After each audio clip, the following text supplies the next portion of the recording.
श्री परमात्मने नमः। ओम श्री कृष्णाय नमः। ओम श्री गोविंदाय नमो नमः।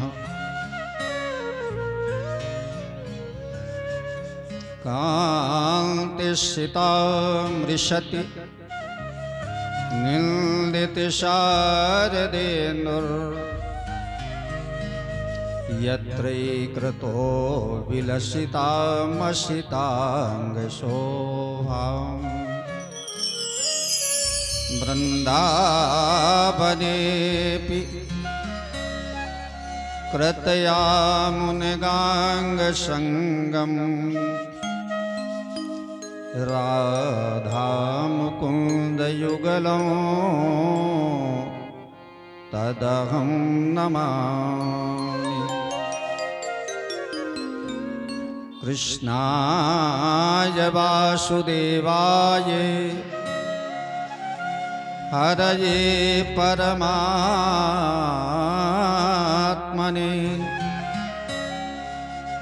प्रणतक्लेशनाशाय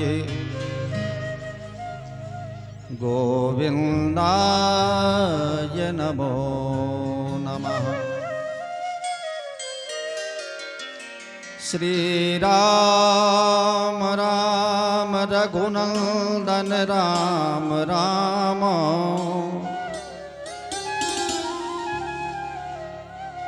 श्रीराम राम भरताग्रज राम राम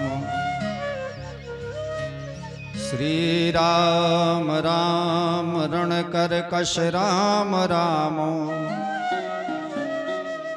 श्रीराम राम शरणं भव राम राम। माता रामो मत्पिता रामचन्द्रः स्वामी रामो मत्सखा रामचन्द्रः सर्वस्वं मे रामचन्द्रो दयालुर्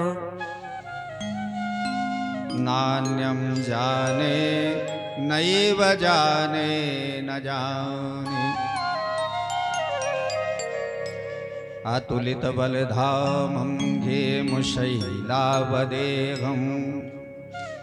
धनुजवनकृशानुं ज्ञानिनामाग्रगण्यं सकलगुणनिधानं वानराणामधीशम्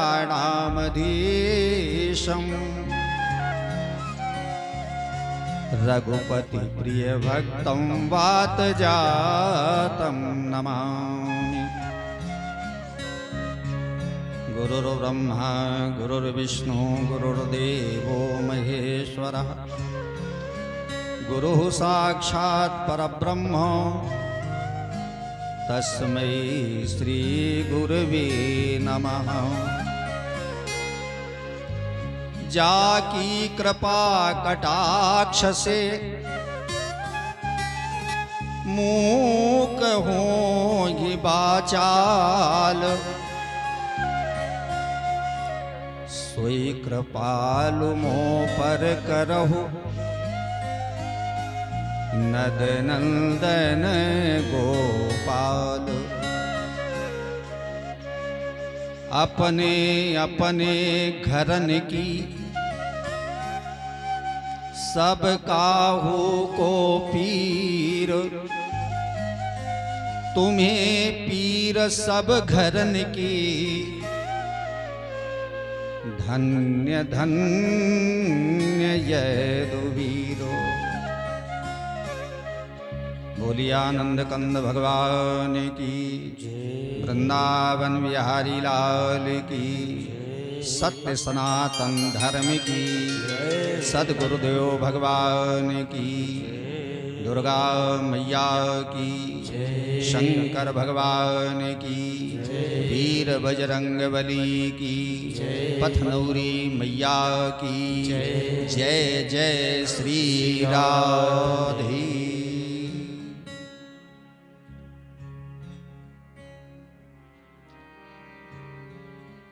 अखंड ब्रह्मांड नायक परम पिता जगदाधार परमेश्वर आनंद कंद मुरली मनोहर भगवान श्याम सुंदर जी के चरण कमलों में नमन करते हुए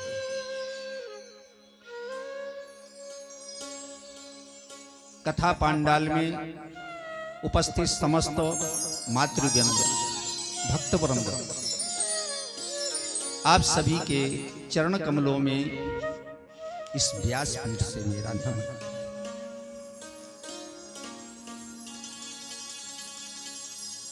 हृदय आह्लादित हो रहा है, आंखों में प्रेम के आंसू आ जाते हैं। परमात्मा कितना कृपालु है,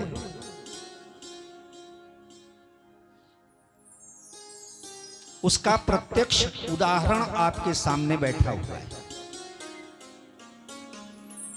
कोरोना काल में कोरोना से ग्रसित हो गया, 12 दिन कोरोना में रहा, शरीर इतना कमजोर हो गया, कैलोरिया का रोग हो गया, निराशा हो गई थी। ठाकुर अब कभी मंच पर चढ़ने का अवसर नहीं देगा, अब सामर्थ्य नहीं है मुझे, अंदर से हिम्मत नहीं पड़ती। लेकिन कहते हैं बाढ़े पूत पिता के धर्मा, ये हमारी माई है ना, इसने बहुत पुण्य किए।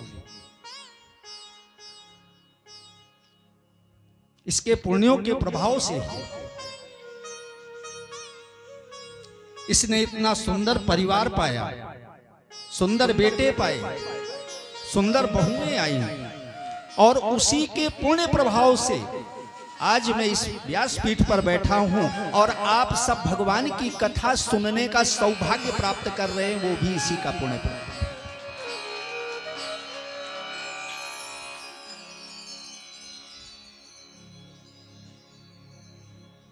माई कह रही थी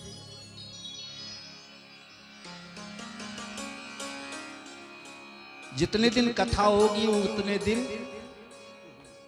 आप हमारे बेटा नहीं हैं, पंडित जी हैं। भगवान के 24 अवतार हुए हैं, 24 अवतारों में भगवान का एक अवतार हुआ है कपिल भगवान का। 24 अवतारों में कहीं पर भी आप उदाहरण देख लीजिए कि भगवान ने अवतार लेकर के कभी अपनी मां को ज्ञान का उपदेश किया हो।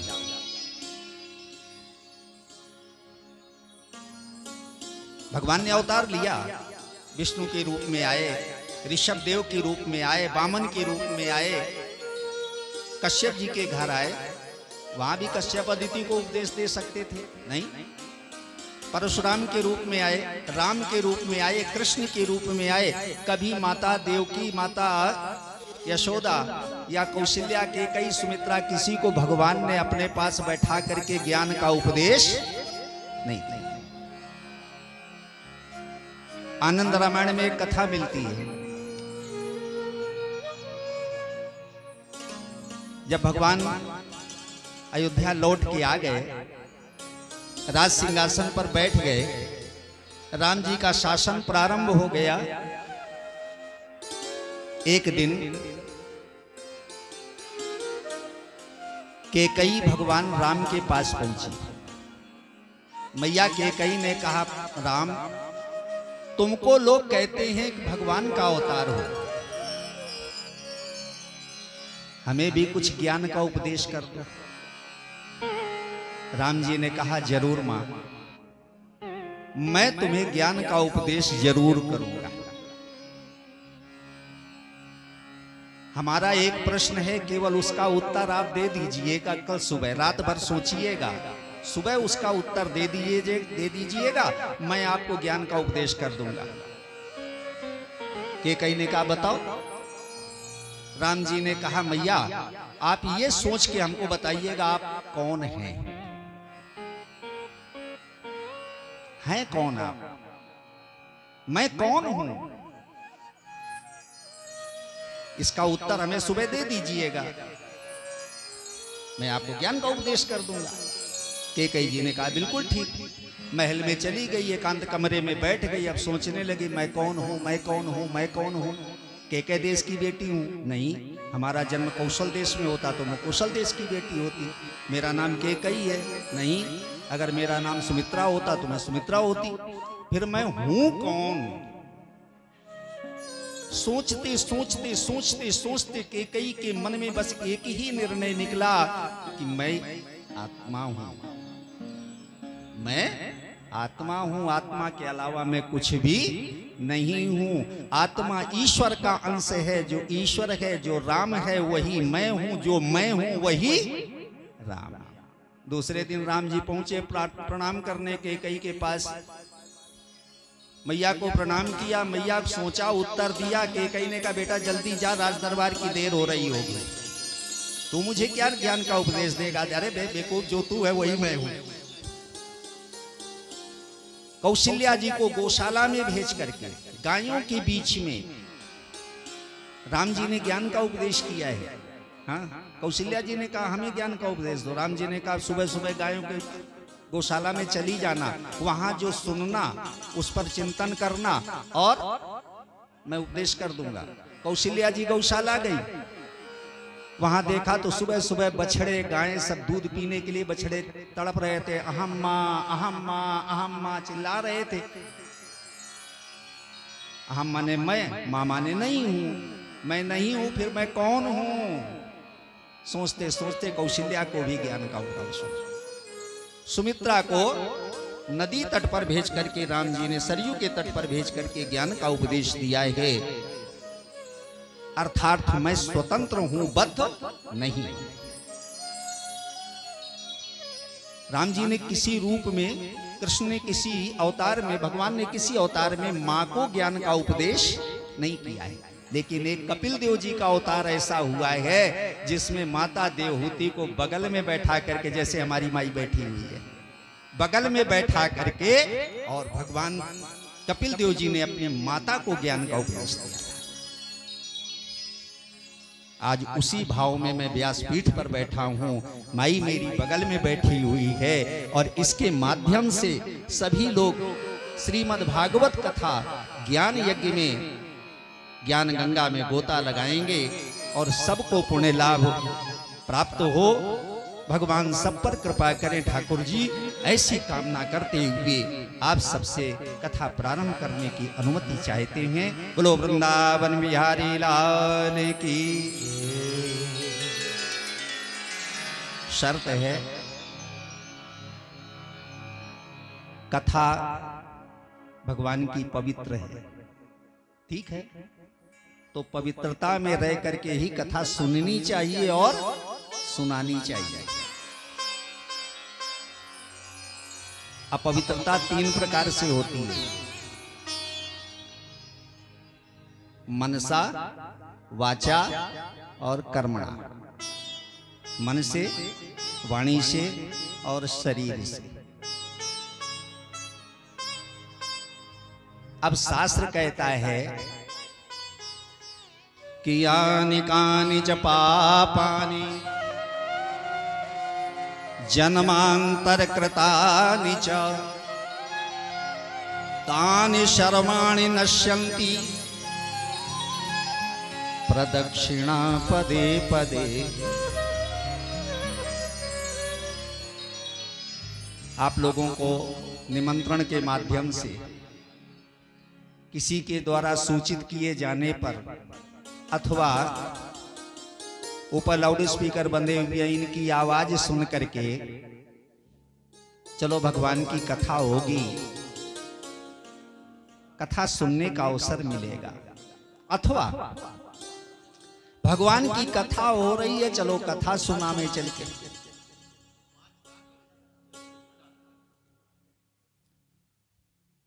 तो हमारे मन में भगवान के चरित्रों को सुनने की इच्छा आई।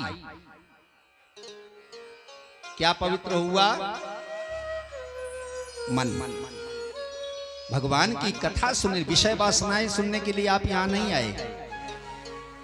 यहाँ विषय वासना के लिए नहीं आए, घर गृहस्थी की बातें सुनने के लिए नहीं आए, भगवान की कथा सुनने के लिए आए हैं। इसलिए मन पवित्र होगा। चलो भगवान की कथा शुरू हो गई तो घर से निकले कपड़े पहन करके। शास्त्र कहता है यानि कानि च पापानि जन्मांतर कृतानि च। जीव परमात्मा की ओर जब एक एक कदम चलता है तानि तानि नश्यन्ति, वो सारे के सारे पाप नष्ट हो जाते हैं। जीवात्मा का शरीर पवित्र हो जाता है। कहां दो जगह पवित्र हुए, कहां कहां? शरीर से और मन से। लेकिन अभी एक छेद है, घड़े में एक छेद हो, पानी भरो, बोलो घड़ा भरेगा? है? कथा रूपी अमृत को भरना है तो सभी प्रकार के छिद्र इस मन रूपी पात्र में जितने छिद्र हैं वो सब के सब बंद कर दो, तब मन से कथा सुनो, मन के घड़े को भरो। तो अभी एक छिद्र बकाया है। जब तक कथा नहीं शुरू हुई थी, जितने लोग बैठे हैं, कितने लोग संकीर्तन कर रहे थे यहाँ? क्यों भाई? कोई राम राम राधे राधे सीता सीता कुछ कह रहा था? है? कह क्या रहे थे? बड़ी देर हुई गए पंडित जी, 3 बजे कार्ड में छपवाए रहे, 5 बजे का अब शुरू नहीं किए।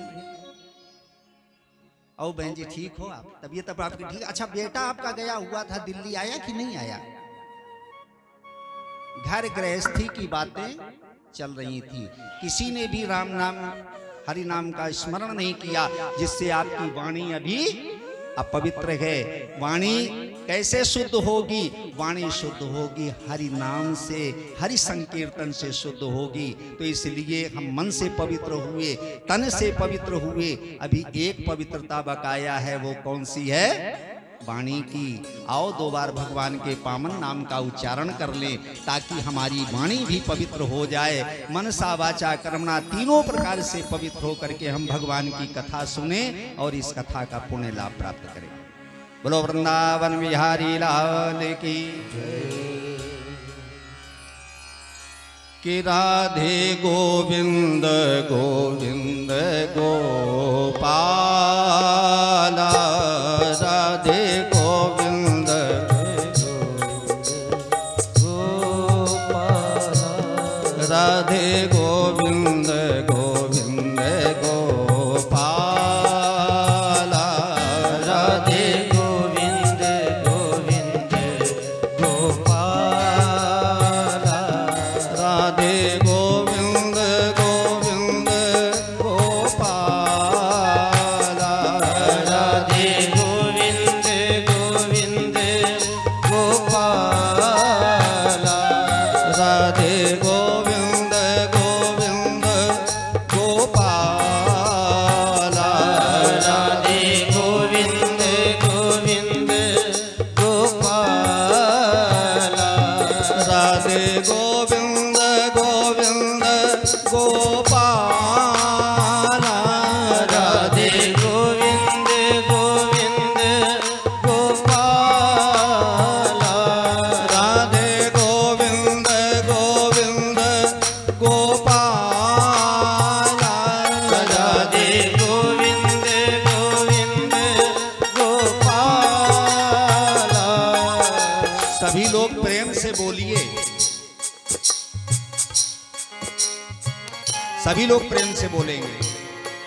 बहुत सारे लोग तो ये सोच रहे होंगे इतने सब बोल रहे हैं, हम ना बोलेंगे तो क्या पता लगेगा? है?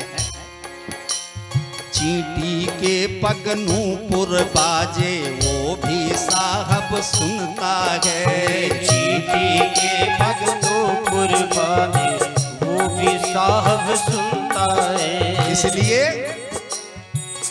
भगवान तो सुन देख रहे हैं ना, तुम बोल रहे हो कि नहीं बोल रहे हो? अच्छा अपने अगल बगल देख लेना, जो बोल रहा हो समझ लेना ऐसे ही है, ठीक है? जो मौन बैठा हो लेकिन कहना नहीं कि आप नहीं बोल रहे, झगड़ा हो जाएगा।